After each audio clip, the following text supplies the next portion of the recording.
Today we're gonna read out of Readings for Writers. We're gonna leave where we left off at 2.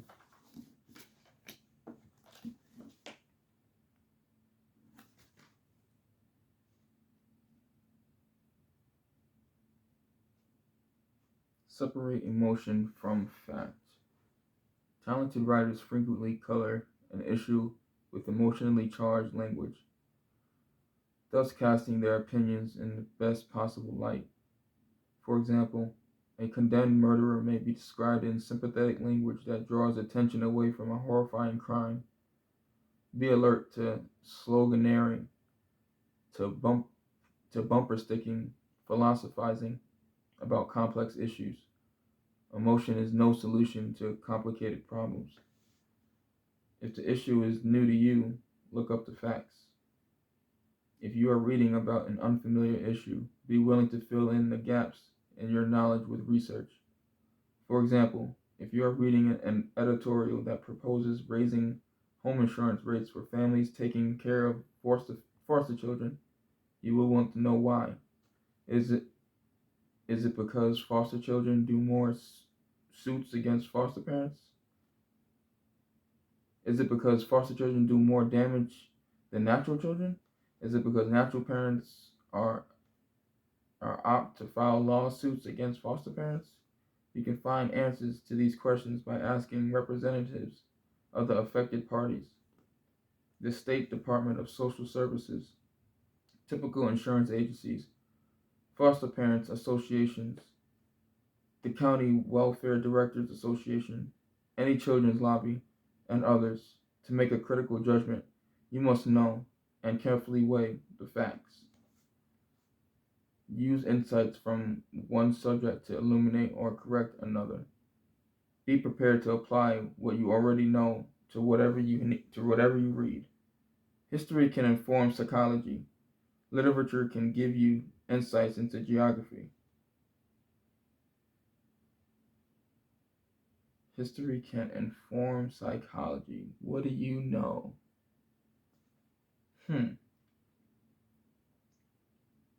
Literature can give you insights into geography.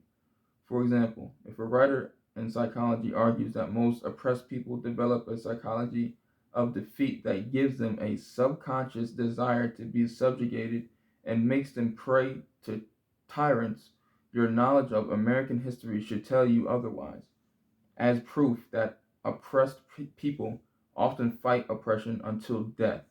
You can point to the Battle of Fallen Timbers in 1794, the Battle of Tippecanoe in 1811, and the Black Hawk War of 1832, conflicts in which the Indians fought desperately to retain their territories rather than go meekly to the reservations. In other words, you can use what you have learned from history to refute a falsehood from psychology. Evaluate the evidence. Critical readers do not accept evidence at face value. They question its source, its verifiability, its appropriateness. Here are some practical tips for evaluating evidence. Verify a questionable opinion by cross-checking with other sources. For example, if a medical writer argues that heavy smoking tends to cause serious bladder diseases in males, check the medical journals for confirmation of this view. Diligent research often turns up a consensus of opinion among the experts in any field. Check the date of the evidence. In science, especially, evidence varies from year to year. Before 1987, no one really knew exactly how the immune system worked. Then, Susumu Tonegawa, a geneticist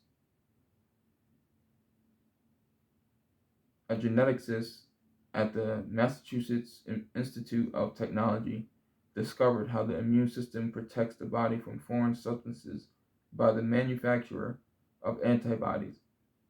In 1980, the evidence would say that the workings of the immune system were a mystery. That evidence would be inaccurate in 1987.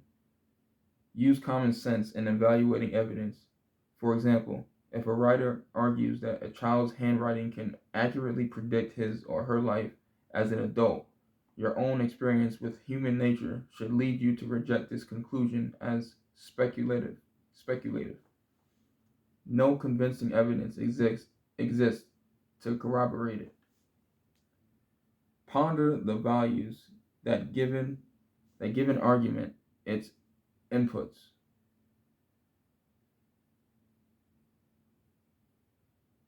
In writing the Declaration of Independence, Thomas Jefferson based his arguments on the value that all men are created equal.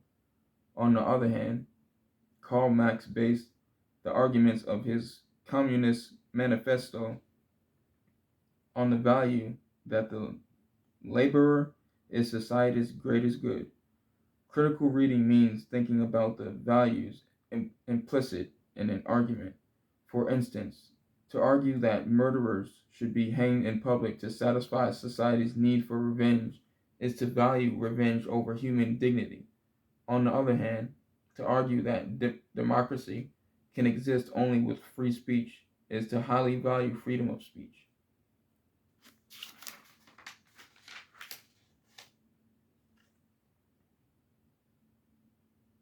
Look for logical fallacies. These typical logical flaws occur in a wide range of arguments. The ad hominem attack, attacking the person instead of the issue or argument.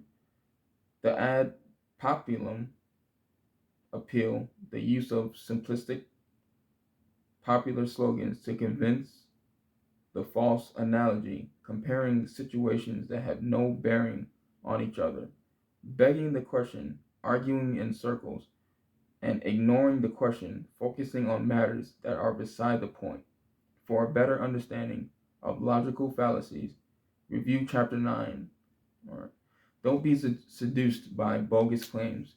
Arguments are often based on unsubstantiated, obstinated claims. For example, a writer may warn that recent studies show women becoming increasingly hostile to men, or another writer might announce statistics have shown beyond doubt that most well-educated males oppose gun control. You should always remain skeptical of these and similar claims when they are unaccompanied by hard-headed evidence. A proper claim will always be documented with verifiable evidence.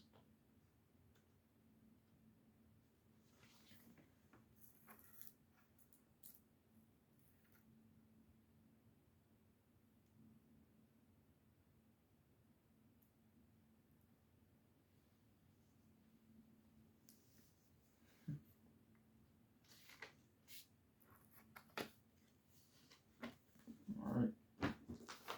Moving on to Justice is Blind. I love this one. I love this book. All right, where were we?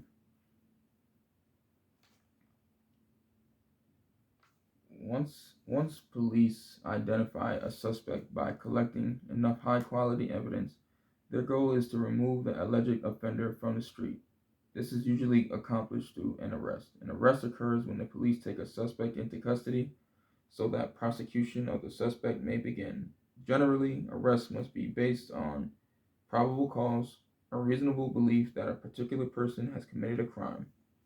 For serious crimes such as felonies, police officers must have knowledge of sufficient facts and circumstances that would allow a person of reasonable caution to believe that a crime has been committed. At this point in the process, some cases are filtered out before the next stage, booking. For example, juveniles may be sent directly to the juvenile justice system. If police discover they arrested the wrong person, the suspect may be immediately released. At the point of arrest, police are required to read a suspect his or her Miranda rights, so named because of the 1966 Supreme Court case, Miranda v. Arizona. Since this ruling, police have been required to read suspects their constitutional protections when an arrest occurs or is imminent. Imminent.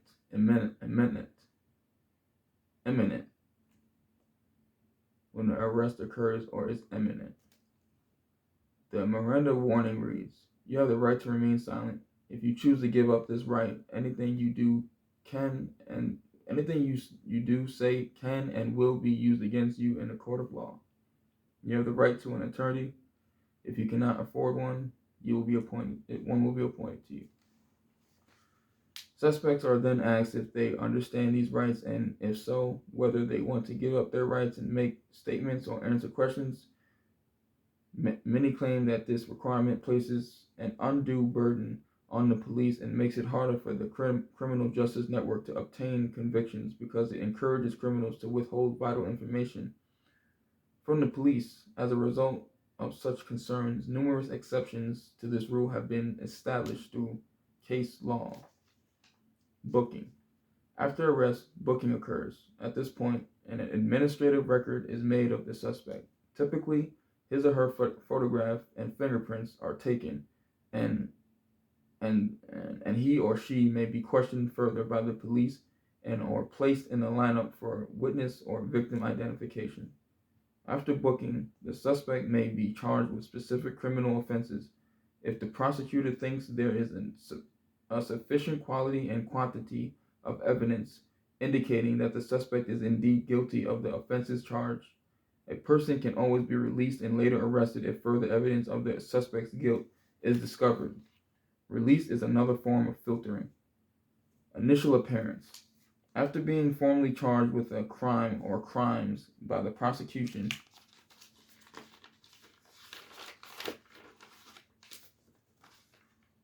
suspect makes an initial appearance before a judge. At this stage, the suspect is notified of the charges against him or her and is advised of his or her rights. The judge determines whether bail is necessary.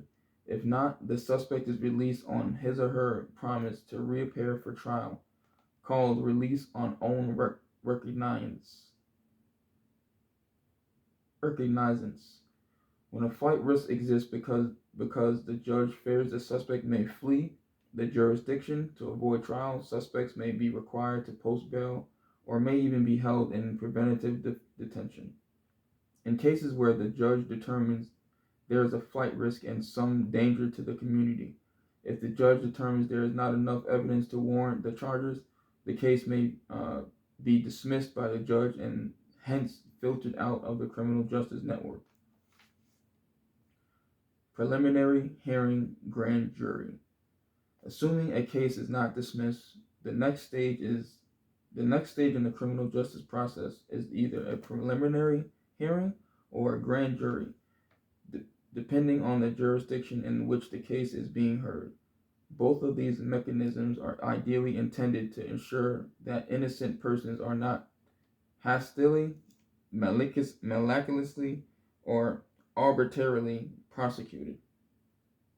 In reality, these processes are typically one-sided and almost resulting in a finding that there is probable cause to warrant a person being detained until trial.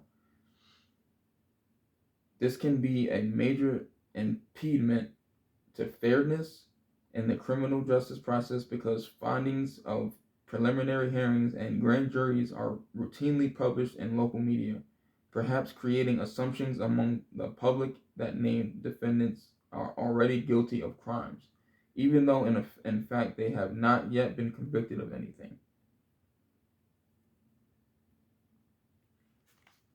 In about half of the states, a preliminary hearing is held to determine if there is enough evidence to hold the case over for trial.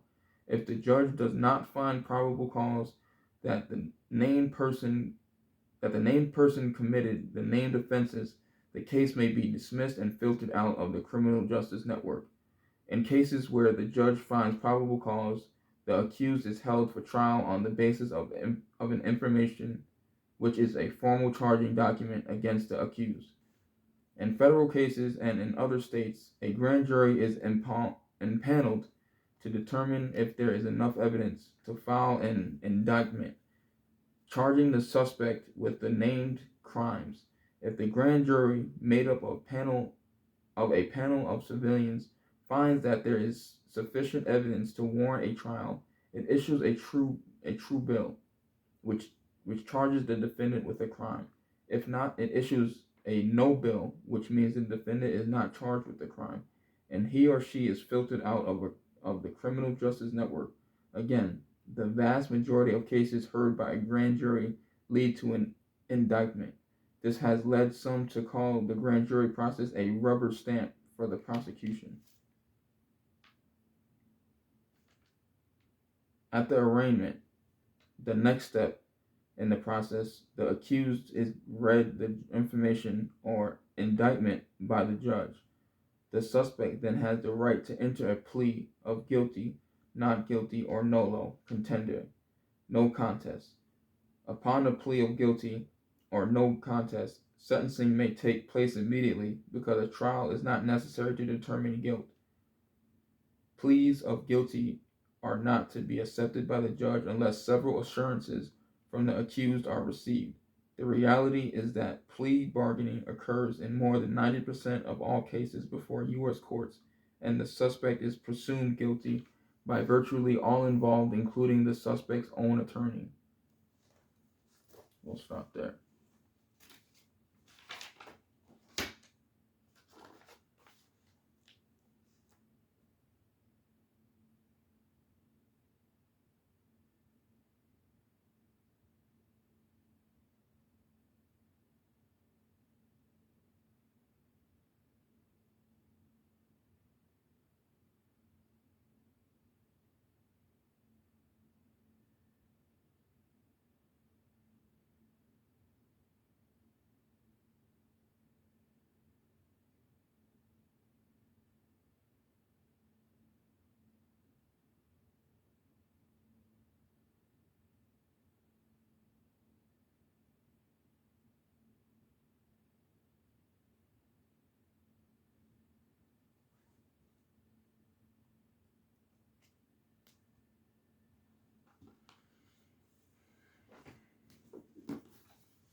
This one is A Game Called Salisbury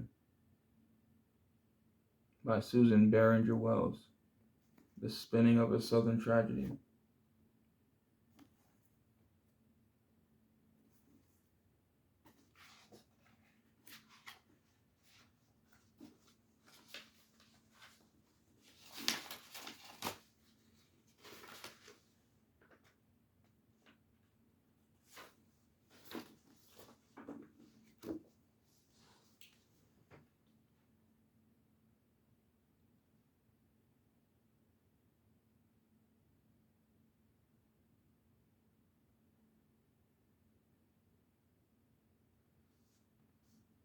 Compared to eastern North Carolina, where the worst of the state's racial strife had played out a few years earlier, the Piedmont region in 1906 seemed prosperous and peaceful, at least on the surface.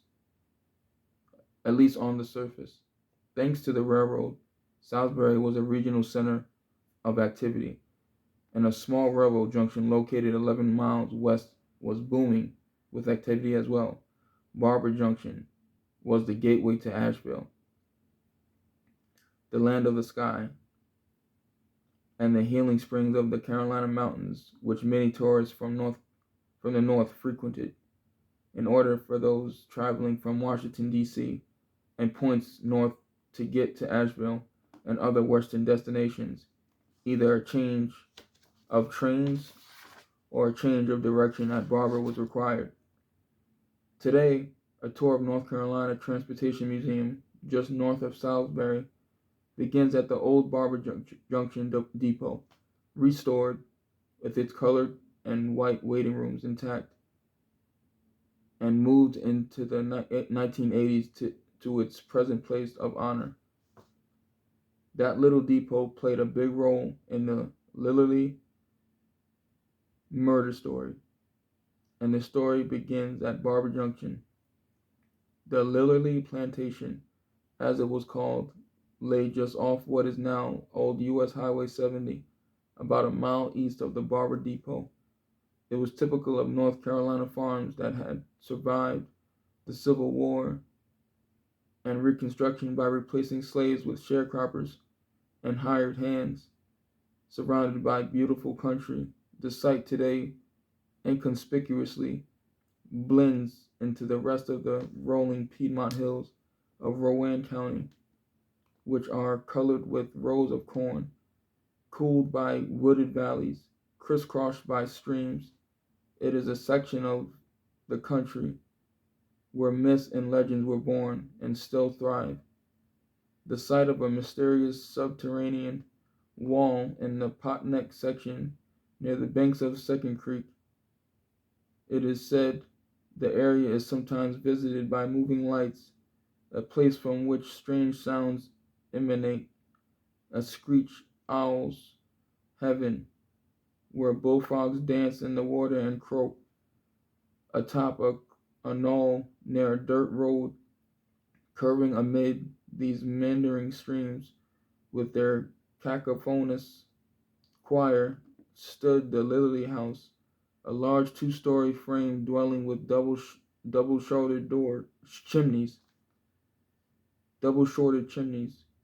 This ancestral home had been there for a century, maybe longer. Isaac got it from his father, who had inherited from his, and Augusta was the last of several Lily wives, the third of Isaac's, to present a mistress of this humble mansion. She had probably known Isaac all her life.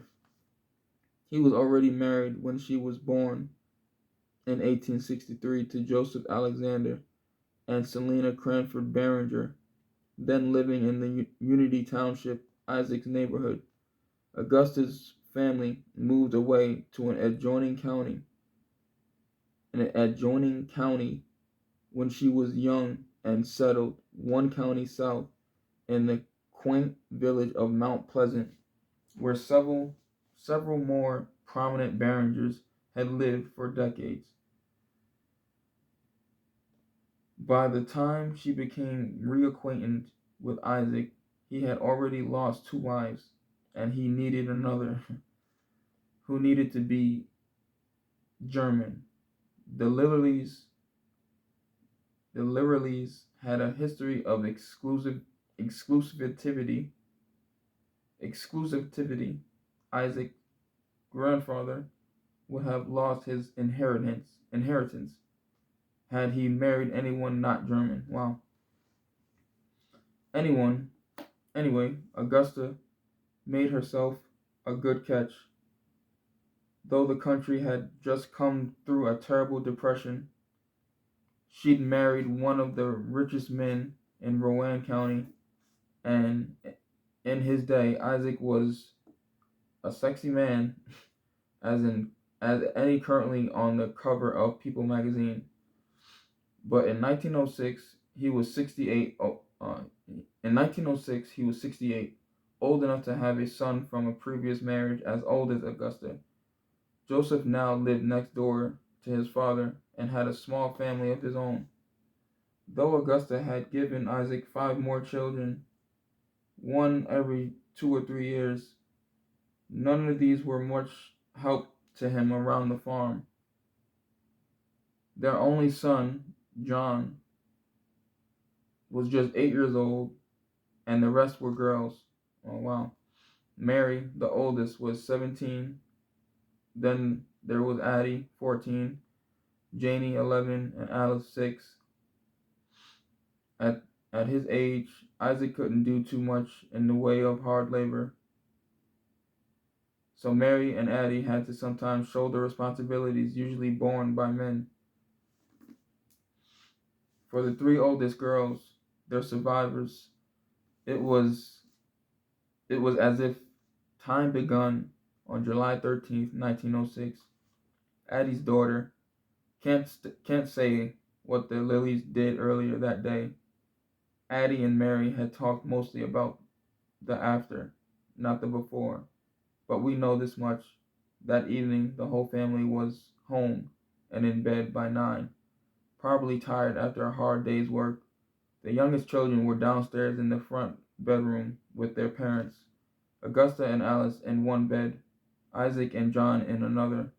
The bedroom of the three older girls was upstairs, above the parlor, which was across the hall from their parents' bedroom.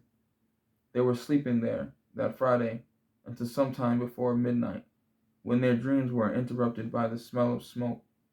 Addie, the first to be aroused, rushed downstairs and found her parents and younger siblings drenched in blood. One of the beds and her brother were on fire.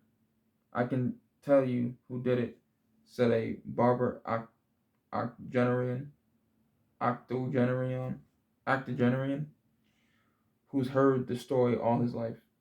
"It was old man Lily's sharecroppers, and they were lynched for it too." What he knows is the same story almost everyone's heard. Though possibly true, the belief has neither been proven nor properly probed. Despite all that's been written and said, this case remains unsolved, which is not surprising considering there were known eyewitnesses to the crime itself, though many saw the leftover carnage the next day. Among them was my grandfather, Sam Behringer, Addie's first cousin. They're dead now. All of those shell-shocked witnesses and their descendants recall a few fuzzy details about the days following the murders. Sam had long passed before I knew anything about it, so I never heard his story, and my mother wasn't listening when he told it. The few available oral accounts passed down by other relatives have contained conflicting and incomplete information. Newspaper articles, those that haven't been destroyed or lost, are just as bad. Politics was to blame for that. The Dixiecrats had their Jim Crow agenda back then, and they pretty much owned the press. They distorted the facts from the get-go and then left out some of the most important details, those that pointed to the possible innocence of the accused. Clouding the picture further were other factors: the scarcity of bylines and the practice of plagiarism and other forms of conduct common among the day's reporters, practices considered unprofessional today. Though at the turn of the 20th century, newspapers were the sole source of breaking news, the writing was less objective and more personal than is customary today. Reporters often wrote sprawling accounts of an event, elaborating and exaggerating as they stretched the story, says Kate Kozak, a current reporter for the Virginian Pilot, called Yellow Journalism. It was popularized in 1890s by William Randolph Hearst to get Americans all hyped up about waging war against Spain, they say. Though a less well-known newsman from North Carolina, Josephus Daniels, may have taught Hearst a few of his tricks. Nearly all of the surviving saga of the Lely murders come from this politically colored copy, and between the lines and lies lie many missing components of the truth. Biased and flawed as it was, the news coverage was nevertheless widespread. The horror that Addie and her sisters encountered when they descended the stairs that night was broadcast throughout the country. The ghastly scene that met their gaze as they entered their parents' room, Beggars Description, wrote the Raleigh News and Observer. Greensboro Industrial News and other prominent papers focused on the girls' heroism, the story of their arousal, their fight with the fire, and their flight across the fields to neighbors. But the most vivid and emotional, and perhaps most accurate account was written by John Charles McNeill, probably the first reporter to arrive the next day. "This is a horrible story to tell," he began, "but it is true so far. as words can reproduce the scene, and it is record should not be and its record should not be lost from the annals of crime. Along with the tragedy goes the story of wonderful heroism. So quickly and stealthily were the crimes committed that there was not enough noise to wake the three girls who were sleeping upstairs. Addie, 15 years old, was was the first to wake. She smelt the burning cloth and ran downstairs. Her father's bed was in flames, and upon the body of her little brother a bureau drawer full of combustibles and saturated with oil was blazing. She dragged the bodies off the bed, thereby burning her own feet and hands. Her mother's face was under her pillow, and little Alice was groaning. Addie did not go to the other bed, however, since it was not on fire, but ran back upstairs and walked and waked her sisters, Mary and Jane, respectively, 17 and 12 years old. Papa and Mama are killed, she told them, and the house is on fire. All right, and we're gonna stop it right there.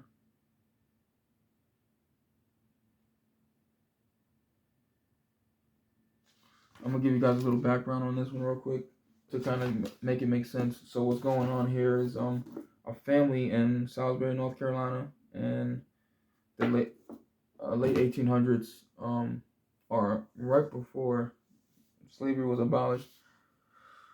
Um, a white family was murdered, and